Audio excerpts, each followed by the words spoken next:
Hope everybody's doing well today.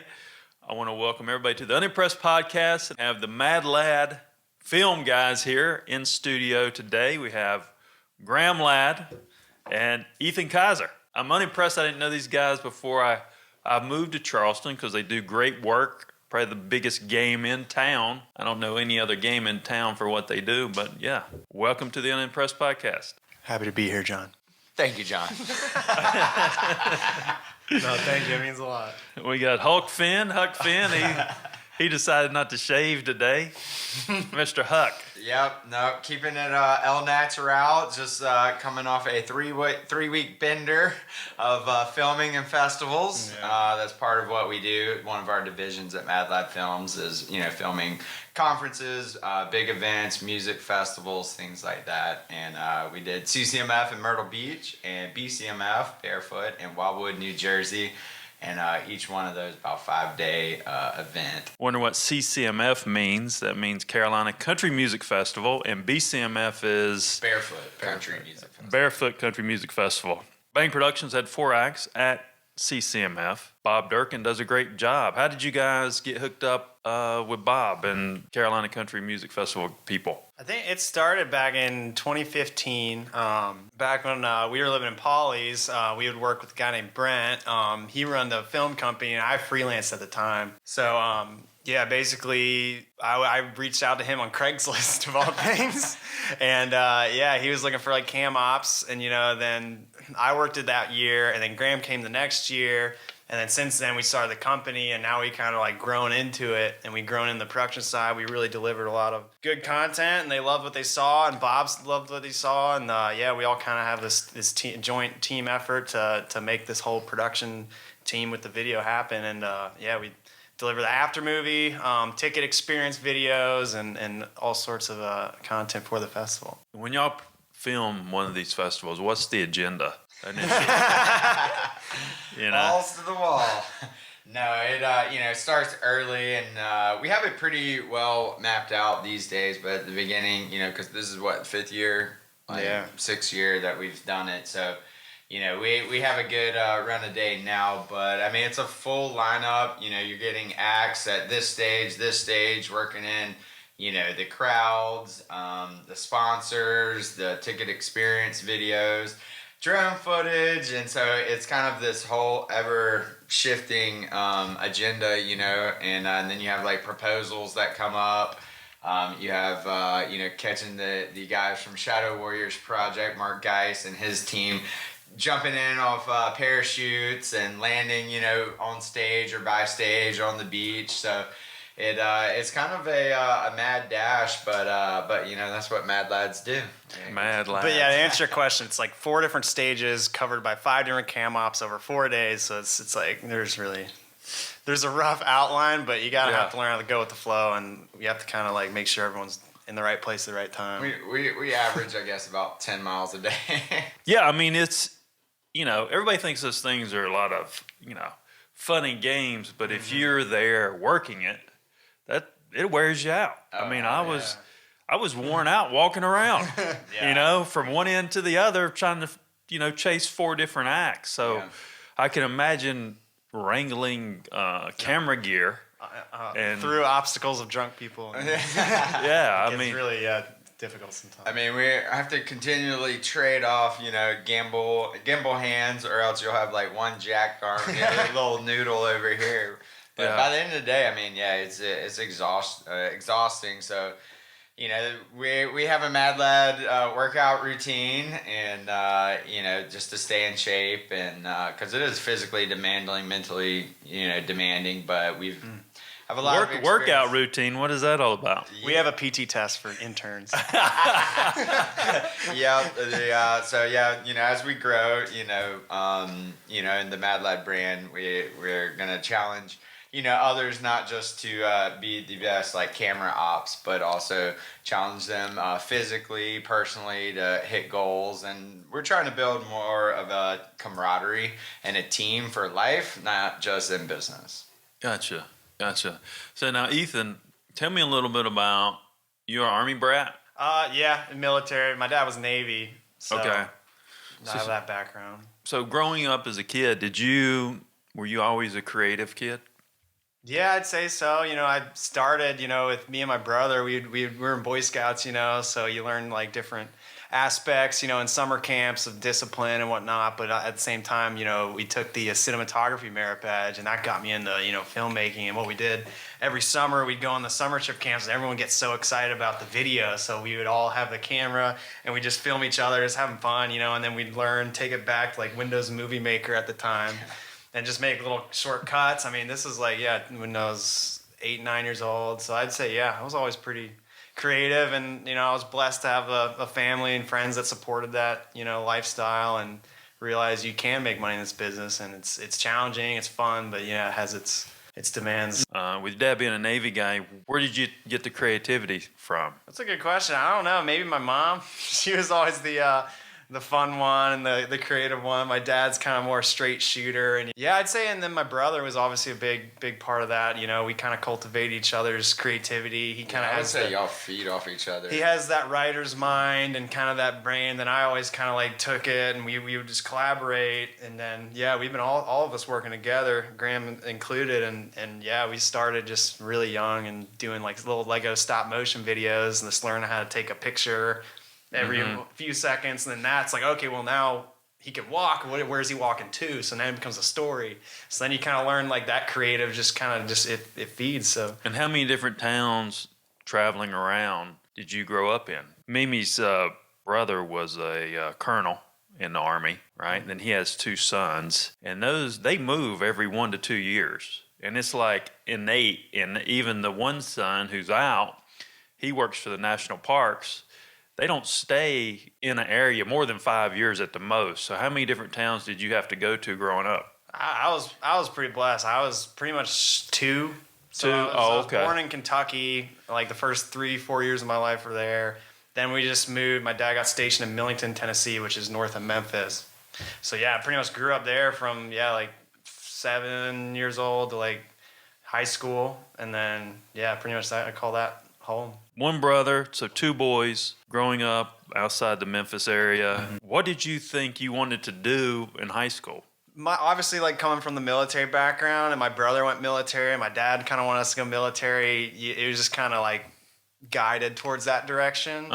And I almost did. I mean, I was looking at enlisting in the Marine Corps as combat camera, and then the Army has a MOS, military occupant specialty. It's called 46 Romeo, which is combat camera, but it's more public affairs realm, so it's not as cool. So it's basically you're filming like retirement ceremonies and stuff. So the Marines had like that legit combat camera. I was like, if I'm gonna do this, I want to do it because I kind of patched together. I knew I wanted to do camera, but I knew I wanted to serve. And it ended up not working out, where I got an opportunity through another company at the time in high school to work for. So I've always had the respect, and I love, the service end of that, and I respect anyone who's in the military, and but I ended up not going that route. So combat camera, do they still carry a gun? They do, yeah. They say you shoot first in the way of, you shoot rifle first. Yeah, you shoot your rifle first. Yeah, but the problem with the Marine Corps combat cameras, they guarantee you an area of specialty, not like the actual job. So within the combat camera, you could have been like a marketing guy or like a website designer. It was like there was 4 different ones, and you had a 25% chance. So I'm not going to sign like a 6-year contract for a 25% chance that I'll get the job I want.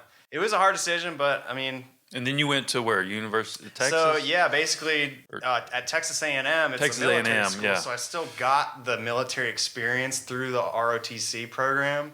But the good thing about A&M is you don't have to commit. So it's basically just like glorified Boy Scouts. Gotcha. And at the end of it, you can decide to enlist or go into the military. But for me, it was just I wanted, to have the experience and have the discipline. I can make a bed really well. Nice. Do you make Graham's I bed? I see you don't shave. Yeah. I've stayed with you guys in Airbnb. I hadn't seen too many beds made. I made my bed. You did? You made your bed, Graham? Every morning. I'm trying to send these stories up vertically, and we see where you guys finally meet. So, Graham, you are from Pawleys Island, South Carolina, right? Yep. Born in Columbia and raised up there. first 8-9 years of my life, then moved to Pauley's where I grew up the remainder. Were you always a creative? What were you going on? Are you No, I was always an athlete. Yeah. Played all the different sports. My favorite was probably baseball and golf, but played them all and enjoyed them all. But I was always the kid that, hated going to bed, was always outside, running around, playing, Cowboys, Indians, fishing, then picked up surfing when I went to the beach. And, it was just always a very avid adventurer. I told you your bloodline is from Huckleberry Finn. You know what I'm saying? Yeah, I've tested that. I've tried to build some life rafts and float down the river. Tried that. Yeah. That sums me up pretty well. So you rode around barefooted? Oh, all the time. All the time with hemp necklaces. Did you think about being a creative mind? And no, honestly, I didn't really know what I wanted to do in high school, and in fact, I only applied to one school, and that was Clemson, and that was the day before the deadline was approaching. And honestly, I didn't know what I wanted to do. I got a scholarship, so my parents were like, you should probably go. And at that time, that's what everybody did. And so, I literally scrolled through. I remember scrolling through all the majors, and I was like, well, I'm really good at science, and I'm really good at biology. I like animals. I could see myself being a vet, and that's how I chose. And that's a pretty stupid way to do things. Yeah. Now, did you finish Clemson? I did, with honors from Clemson, and got into vet school, which is pretty tough. There's only 26 schools in the country. So, of course, with that background, it's chemistry, biochemistry, biology. Those are like your main focuses. So I spent a lot of time in the library. I've always been very driven, and I knew to get into vet school, you got to have the grades and pass the tests. So, I was pretty disciplined, but had fun on the weekends. When I got accepted, it came time to sign all the papers and the loans, and I was like, I'm not really sure if this is what I want to do. I decided to postpone it, put it on the back burner for 6 months. And at the time I was working at Banfield, which is, pet hospital, and the Pet Smarts in Myrtle Beach at the time. I had worked at the emergency hospital in Greenville, the Greenville Zoo, and then I'd moved back to Pauley's at this time when I got accepted to get all my ducks in a row for vet school. And so I was like, well, shit, what am I going to do now? It's like, if I'm not going to be a vet, because I hadn't really thought about it, to be honest. I was kind of just going through the motions. And so I started thinking about it, and I ended up creating a mobile app. And this was, I guess, 2009, about 2009, 2010. How big was the app on the screen back then? Oh, my God, Was it a big app? Yeah, huge. Really? Yeah, well, and the app was awesome. It was basically a town resource guide, and I was aggregating all this information, like, drink specials, happy hours, live music, surf forecasts, like everything manually. But how I guess I kind of got started in the creative side was I was trying to sell advertising for the app. Mm-hmm. And, I would be like, all right, do you want for $300 a year, you get these banners places on the app. Do you want to? Sure. I was like, all right, send me your graphic. Well, what's an app? Yeah, that was what I was getting. Yeah. Number one. Number two, they were like, we don't have a graphic. Can you make one?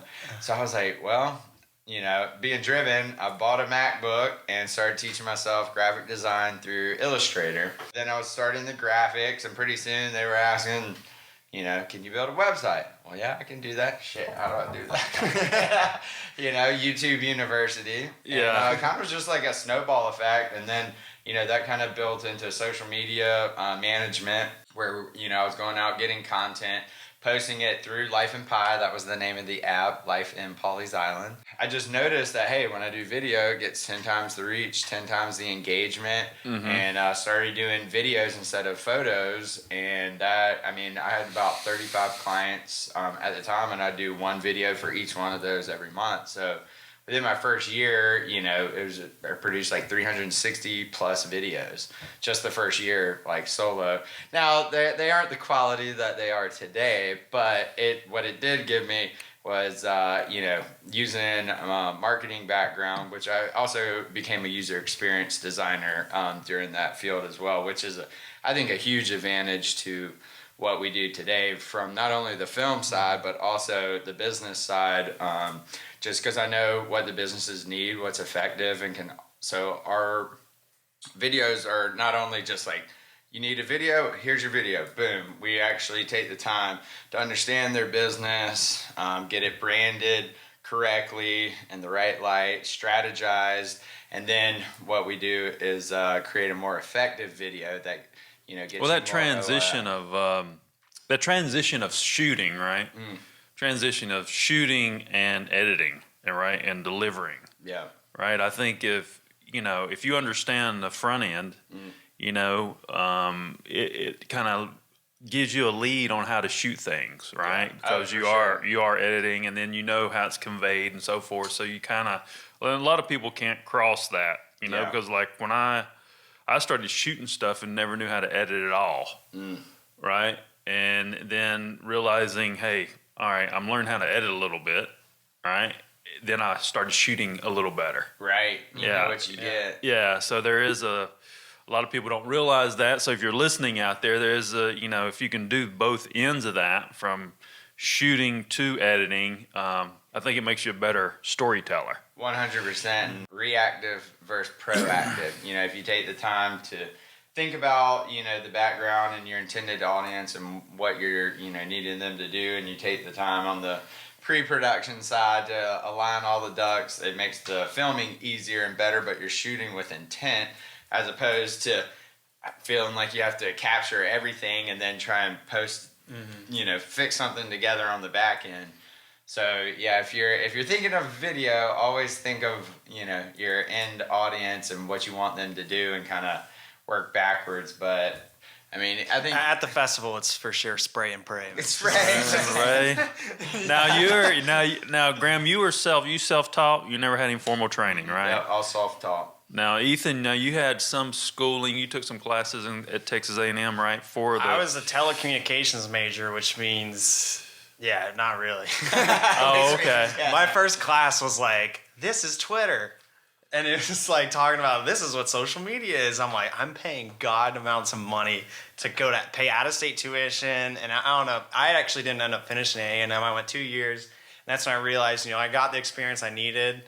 But yeah, I mean, there was no real formal training. It was all self-taught, YouTube, on-the-job experience. Discovery, right? How do things look to you when you see, you're trying to tell a story? How does that video look to you? What do you see? What details do you see? Because a lot of times people don't have that ability to see that type of detail to really tell a real story. What do you see visually? Don't give away all our secrets.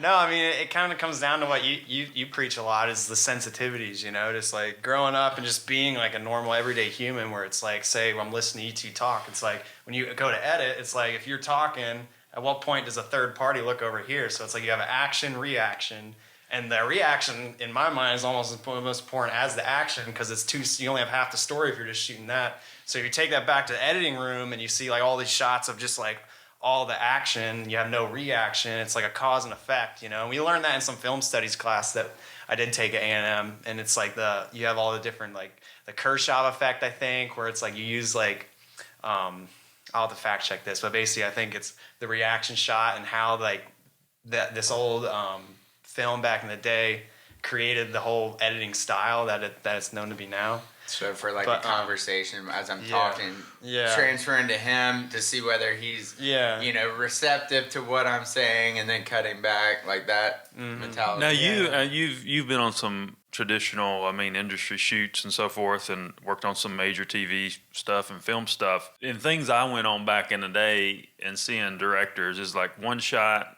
master, one shot. All right, give me some reactions.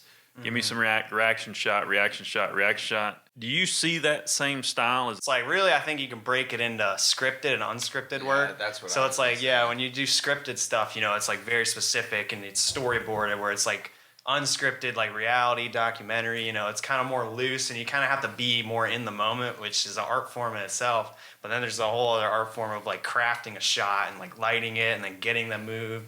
So you have I think the big two, and then in those two it breaks down into, you know, all the subgenres, and I guess it depends on. Because, you know, like some of the, when y'all did the stuff in Nashville, Yeah. like some of the shots coming up to a one-shot VO, Yeah. getting that bite, you know, and then a swing Yeah. over here to kind of show that action. Yeah, and I guess it kind of just falls down into your resources too, you know. I mean, ideally, in any really situation, I would prefer to catch everything in one take, right? But so you have a wide master, but if you can afford to have two other cameramen on the tight, you know, getting the different angles and the reactions, that's how I would prefer to do it. You know, the people don't have to act. Yeah. You're being prioritizing authentic. the talent and like the raw moment as it happens. Yeah. But sometimes you can't do that, so you have to like think ahead. Again, going back to like, okay, I know you have to know what you need to edit, so it's like good cam ops, you know, and good directors and stuff all think of like how it's gonna cut, and you kind of have to think as you shoot. It's like, all right, maybe you'll go from that, and then we can cut away to this, so we can stitch these two clips together, and it's like a cut and glue paste thing, and it just gets really complicated. But the more you do it, and the more experience you have, and if you're starting out, you know, you just have to do it, and that's how we learn. You know, it's like. See, I want you guys, this is what I've been trying to pound in y'all's head, right? I've been trying to pound y'all's head. Y'all understand that very, very good. But I think there's a third genre. That's that social genre. You know, how do we mesh that? I don't think nobody's done it. I don't think anybody's figured it out. Yeah. Because it is sensitivity driven on social, right? So how do we create a new filming style that will be viral but still look like TV? Yeah, I mean, it's really interesting, and I think, you know, some of the comedians, you know, that do the skits, I think do it really well, you know, because they will do like fast, hard cuts, like to their best takes, or if they're going on a rant. But if you show that, you show those cuts to Ethan, he's like, "Oh shit, I can't do that. I'm not doing that." Yeah, you know, it's like you're saying, it's a third form, and I guess we're, you know, we just favor the. No, I don't think it's favoring. I think it's just hasn't been done properly yet. Yeah. I think, it's like you're onto something, because it's like, I mean, I'll ask you a question. I mean, when you're on Facebook, like, what are the most viral videos you see? Are they shot, you know, on a phone, or are they shot, you know, with professional gear? And I don't know. What would you say? Well, I think first thing is relatability. Yeah. If you think about relatability, what's going to relate to the masses? Yeah. And what's that little hook? It's like short, sweet, hook 'em, and then you got them, right? And then how you tell that story is, I don't think that has been done properly. Right. Well, and it's also a whole different platform and mentality, because, you know, in my mind, and you know, you're the social media expert, so, you know, pitch in if you feel differently. I don't feel like, you know, people are necessarily going to the social media platforms to get fed longer form content. I feel like they're there to be entertained or have a laugh, or they have like, you know, a 30-second on break or a minute on break. Yeah. And so, or they're on the toilet. yeah, they're on the toilet. And what I think we enjoy more is, you know, the longer form and the cinematic like side. So it's like two different mentalities, because it's like if you go to Netflix, you're already prepared to watch something for 15 to 30 minutes, where if you open up Instagram, you're probably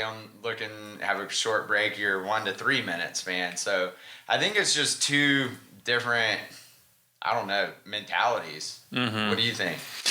I mean, I think there's percentages of both that I think it's just trying to figure it out, and I don't think nobody has really figured it out. I don't know. I think one day when you hit it and then you step and repeat and do it again, it's just like this thing I've been developing, finding a perfect audience. I don't know where it came from. I just put it together by myself. So I made it in 3 steps, right? So first step, finding a perfect audience. And this is linear to life, could be linear to spiritual. I use it in social media, and that's how I'm going to convey this narrative. Within this first step is environment, foundation, sensitivities. So you go in, and we didn't have this when we started dealing with Hawk. This is something I've developed since then. It's like, all right, understand your environment, understand what's going on there. If you're going to build the house, I saw it called the build the house, let's assess what are the content elements within that environment, right? You shoot that content out there. We see how people respond. That gives you the first round of data. Then you continue to improve that content based on the data. That builds and then that's going to build your foundation, right? And you keep doubling down on the data, and that's going to take 30 to 90 days to build this foundation of a perfect audience. Then once the foundation is built, that creates a sensitivity, right, of what your business is and how you're going to bring in more people to build the house. Step one. Step two, it is tone and timing, because you establish the tone from the environment, foundation, and sensitivities. Establish that tone. So that's the tone is who it's going to appeal to. Then you create that lookalike audience, put that content out there after you've already developed it for 30 to 90 days. And you're going to bring in people that have a similar tone that you've already processed. And one, timing gives you the control of when you put the content out there based on the info data you have.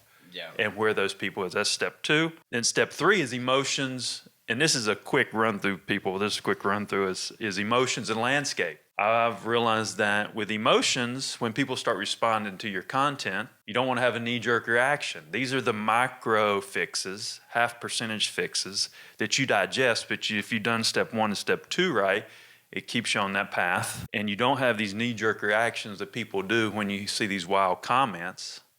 Right? You just digest that information and keep going and keep using those small micro percentages to perfect content. And then the last thing is landscape. Landscape is understanding what the tendencies are of your platform, whether it's Facebook, TikTok, Snapchat. So I want you guys to do that for the film. I think y'all could do it. Yeah. For the content, creative content. Y'all just finished Rucker's Reno, and it's just the two of you guys, and it aired on the Design Network, and y'all did a great job. Just two guys doing that, and I think that puts you on the scene at a major level. So I don't know, tell us a little bit about Rucker's Reno. It was supposed to be a shorter project and ended up just, with the timing of COVID and all the shipping delays, ended up stretching to about 12, 13 months. But all in all, the synopsis, Darius bought a historical home downtown Charleston. He renovated it, and, through this show, it's kind of a home renovation show. While the home's being, completed, we take him on different outings around Charleston, really showcasing his favorite things and exploring, cultural elements, taking him fishing, taking him to different farms, different restaurants, things like that. And so I think the finished project was a great success. Everyone loved it. We loved it. Mm-hmm. Darius and his team loved it. And doing really well on the Design Network. It's also, I think, streaming on Samsung TV Plus, right? Mm-hmm. And but yeah, through the whole process, I mean, just learned a lot about. We'd always worked on shows, but this was the first one where we wrote, film, produced, and edited everything in-house, start to finish. So we learned a lot, and ready to tackle some more, and we have some other bigger shows in the works as well. It's Darius Rucker, major country music star. I think about, technology, right? And you think about you two guys pulled a series off for a very limited budget, right? Yeah. When I was pitching shows for television, average budget for a 30-minute show was $350K an episode. Per episode? Per episode. Right? Yeah, we need your content.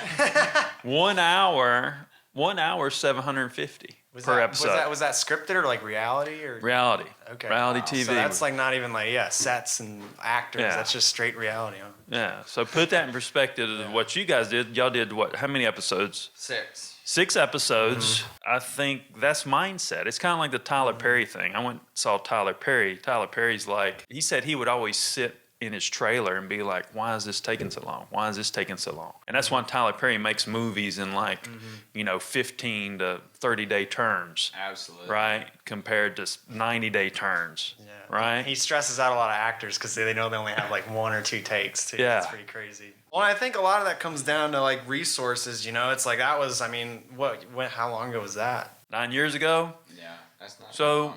But I don't know. But in the technology side of things, like camera, and I think this is kind of where the whole industry is shifting right now, especially in the film world, is like between 2012 and 2013, that's right when like the DSLR boom kind of came out. So now these cameras got smaller, they became accessible and affordable. So it's like you got this kind of, you know, full frame look, if you will, shooting video, and then that kind of boomed YouTube, and then that boomed like tutorial videos where we learn and people post their films, and these films start winning awards and festivals.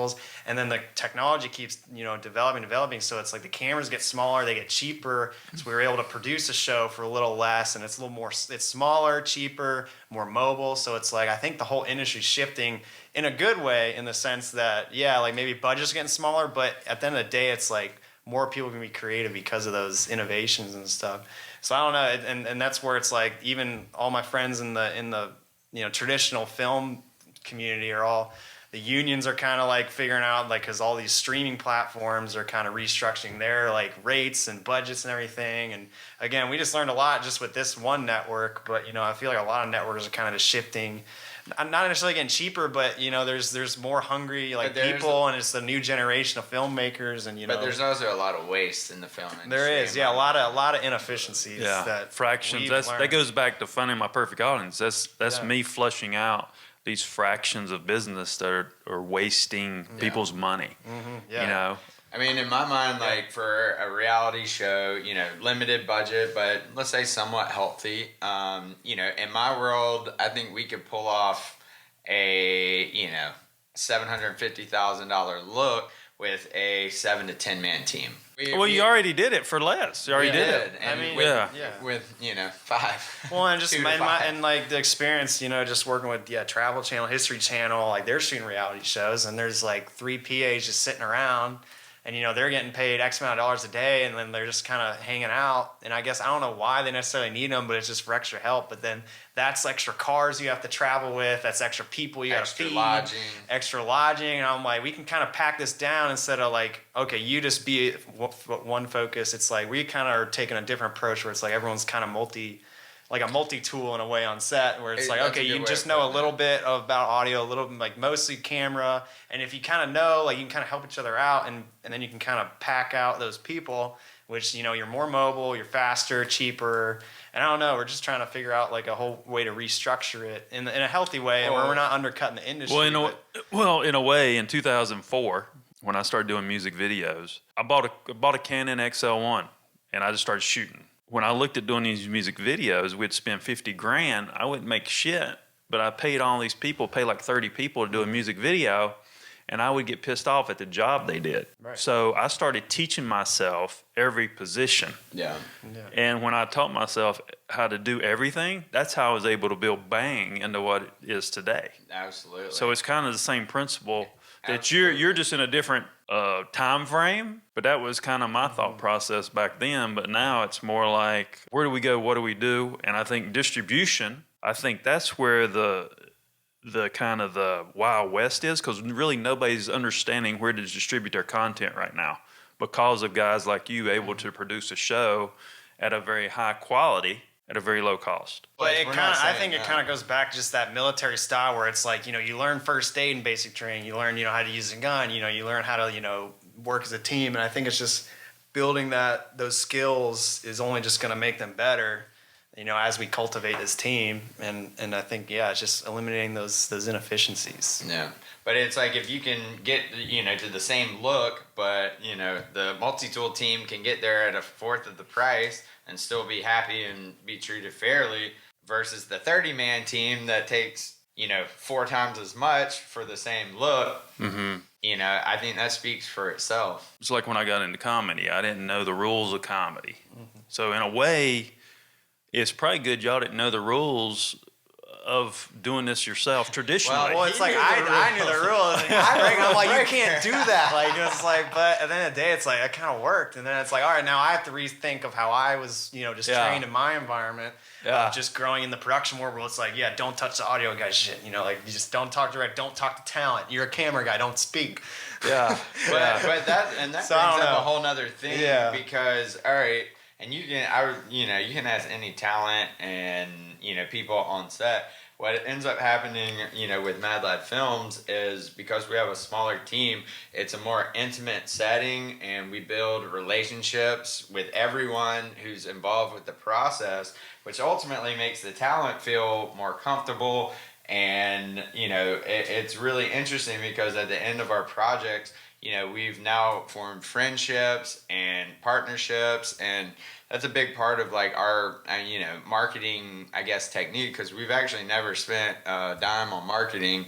So not only does that like work for us, but it's better for the talent because, if you have 30 people watching you do something or 5, what's going to be better for them? Mm-hmm. Most people are going to like and be able to, feel more comfortable just with less people, and it's like, all right, they know each 5 of those people's names, so they're able to perform better or feel more comfortable, which then relates to them being more authentic, saying more things that they probably wouldn't have come across with 30 people watching. You know what I mean? It's fine. Just something like an on-camera interview. It's like, you see us in frame, but then there's like the audio guy, PA1, PA2, assistant camera, director, producer, screen, and everyone's just eyeballing you. And as a human, you kind of just know like you're being watched by all these eyeballs, and then they stiff up. You've seen it everywhere.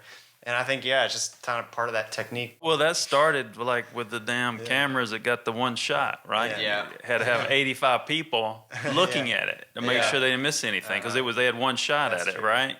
So I think they need to improve that. I think understanding your story and then understanding my story, right? And you see these rubs, right? I think when you look at distribution, even streaming, I think for people to take if it takes 5 steps to get to content compared to 2 steps, and that's 2 steps picking up your phone and you find the platform, I don't think it's all finding the perfect way to tell a story with that content to make it go viral at a high level. I think there needs to be a little bit of adjustment in the tech world with their algorithm and how that responds to this better content.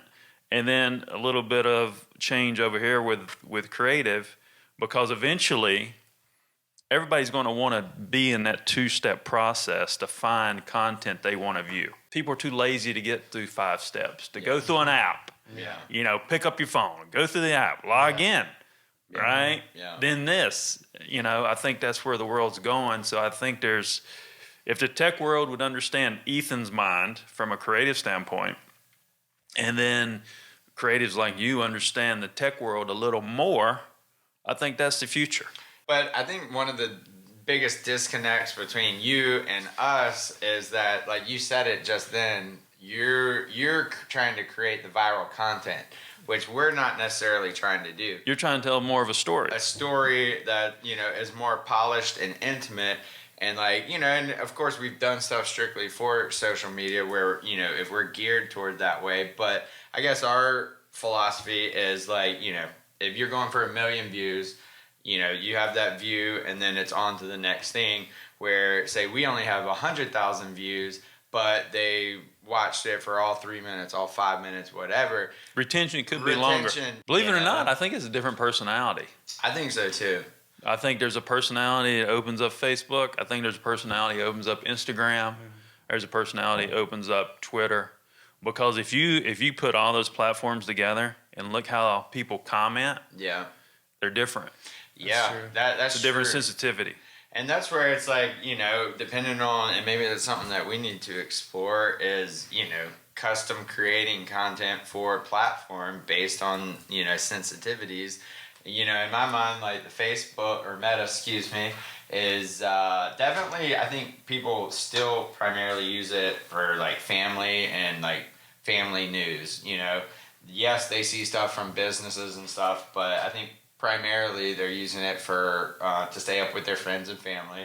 Instagram is, in my mind, more about entertainment and like showboating, for lack of a better words. I'm in Tulum or whatever.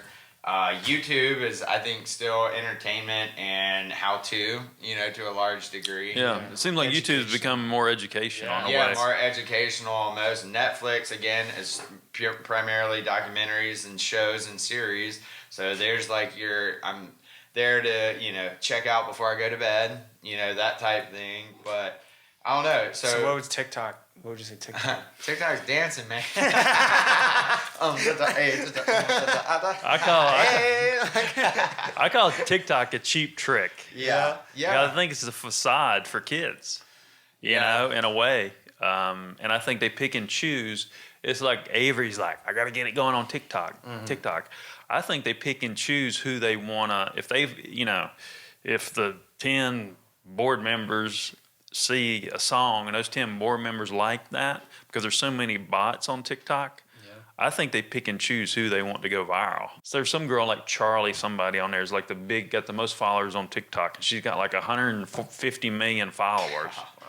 Do you really think, and if you saw her content, it's not that great. Yeah. You know, it's just her.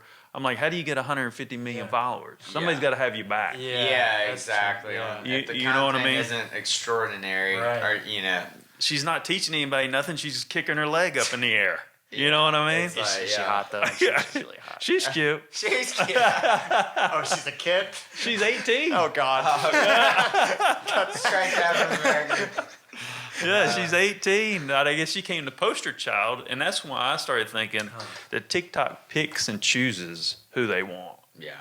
So if you can find that person at TikTok, you need to pick and choose that person. I mean, Walker Hayes, maybe he paid somebody. Yeah. What does Walker Hayes have?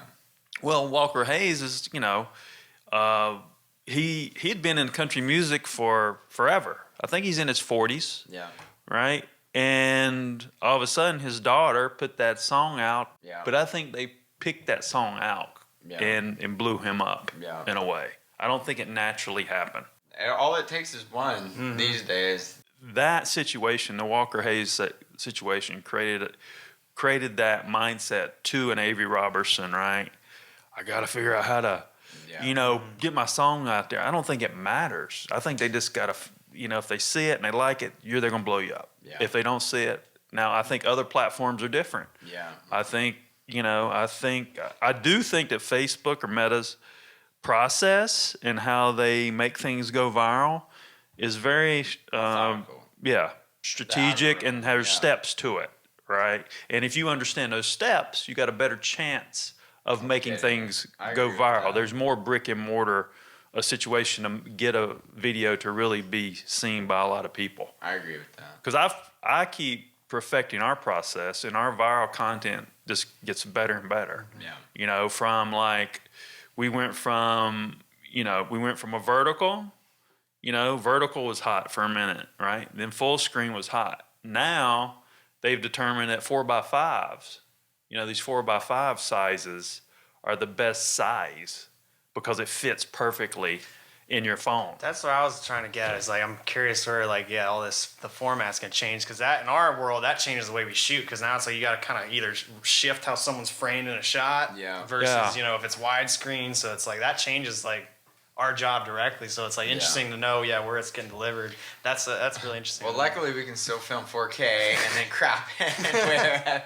So I don't know, if we could. Here's the rub for me. Like, I want to.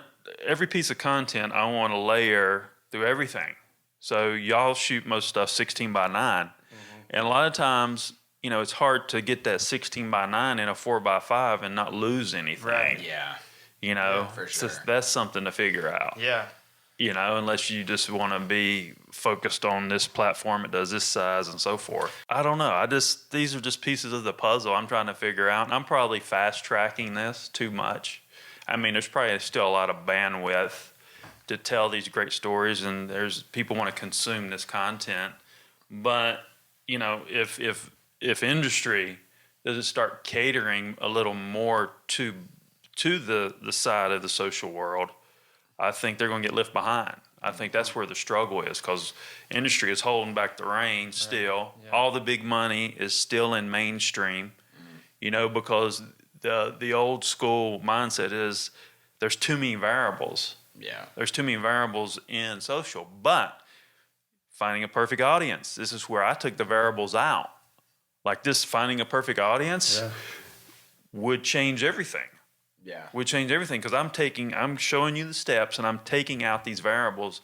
So I think when you follow the money, this is when I think what y'all do is great, But when you see that bigger money starting to move to social, because that's where all the eyeballs are, then I think that's when these major production companies really got to start changing their mindset.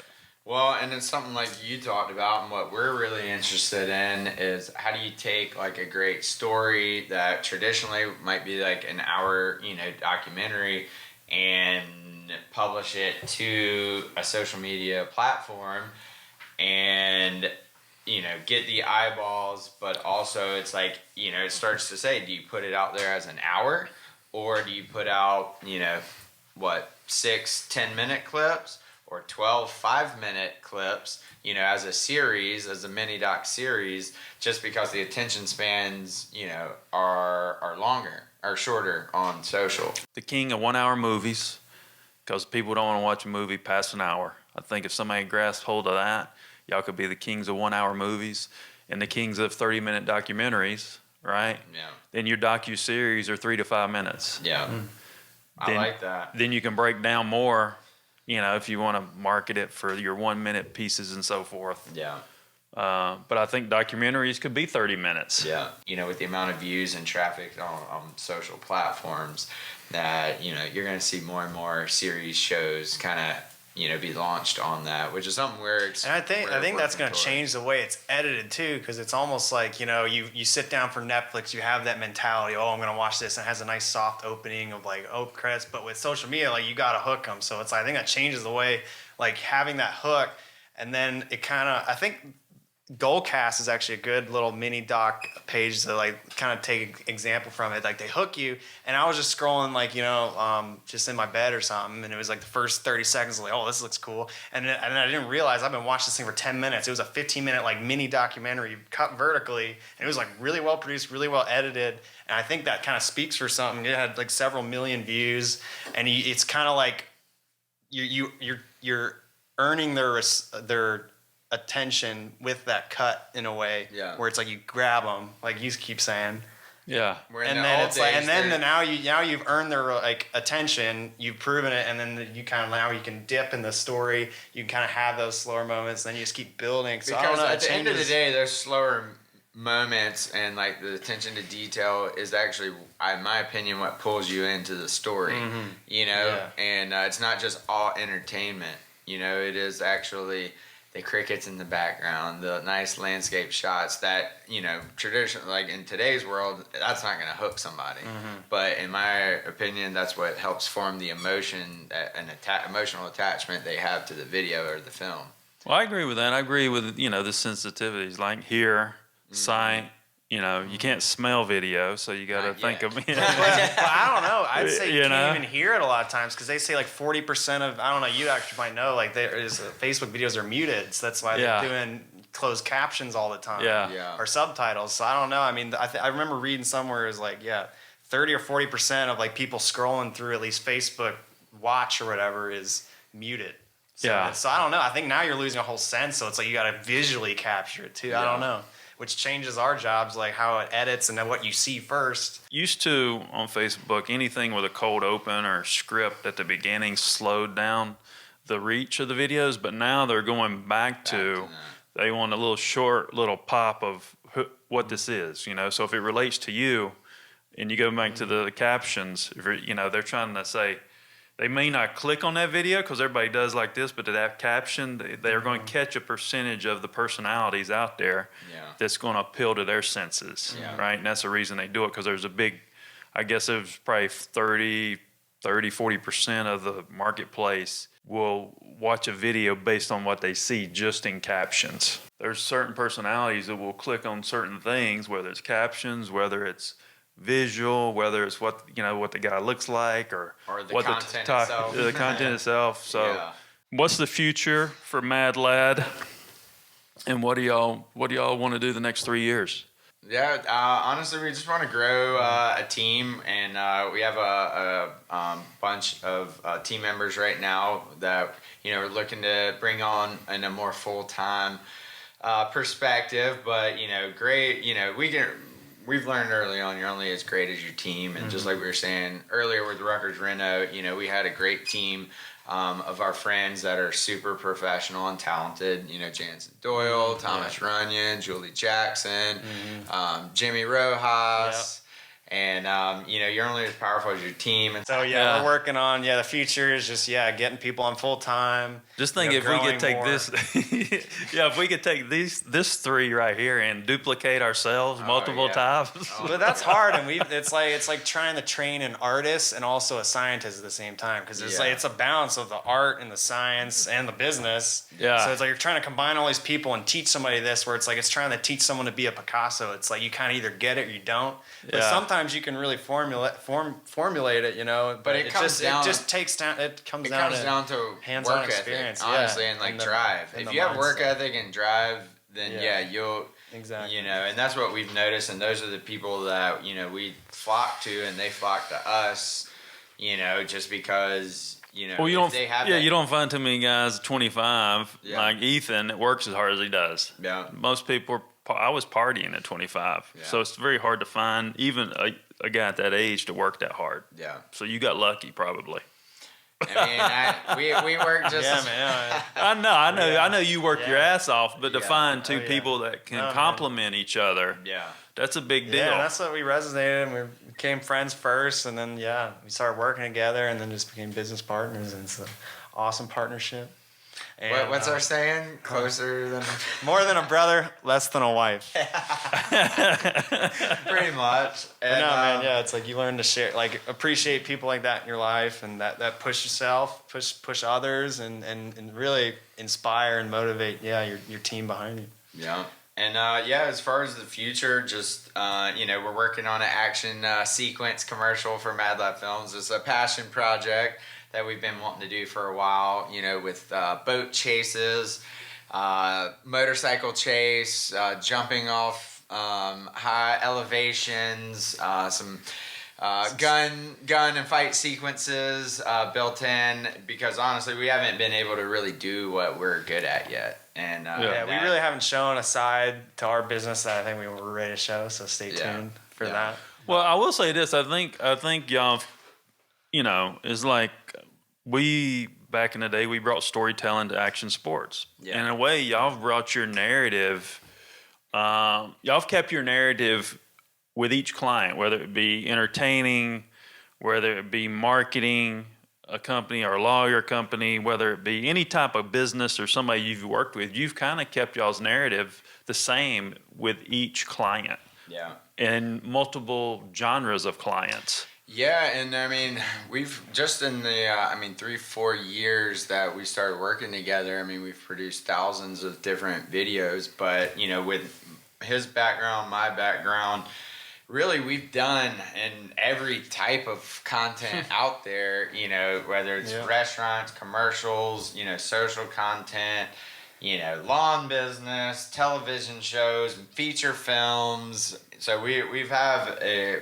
vast experience in all of those, and now we're again toning it down, and really we want to concentrate this probably next 3 years into 3 divisions, where it's like commercials, series, and feature films would be one division. The second division being events, that's covering music festivals, tech conferences, big productions like that, and then the third side being marketing videos for businesses, where that is quote unquote probably the least interesting, but it's what we're really, really good at, because I think what we're able to do there is help business owners get excited about their business again, and then that translates in the videos that we do, and they get excited and about it. And it just gives them a voice, and it adds weight to like a person, because you can tell they get more confident too, like when they just are around the environment, they see the product and they get excited about it, and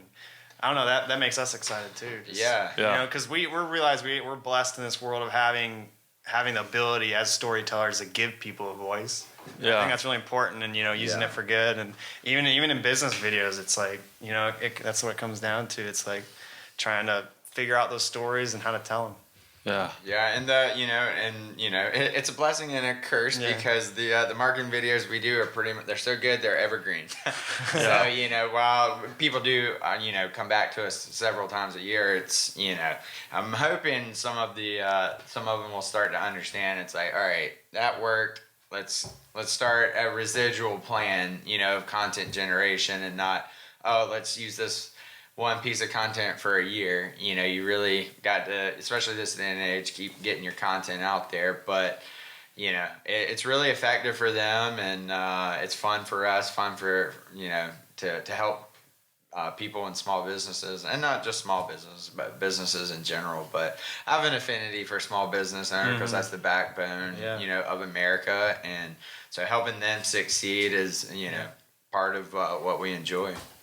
Oh, cool. Well, I appreciate you guys coming on. And thanks for having us. It means a lot. Yeah, and telling a story. It's a good story, good conversation. I think people could learn from this conversation, and relate. My thing is trying to help people relate to life, these micro moments. If there's someone out there that's your age or Ethan's age and they want to get in this business, maybe there's parts of this that people could listen to and say, hey, I can do this. I can do that. Absolutely. You know what I'm saying? I don't think there's no limitations. I mean, half the battle's just going after it. Mindset. You learn more from failure than you do success. Yeah. That's for sure.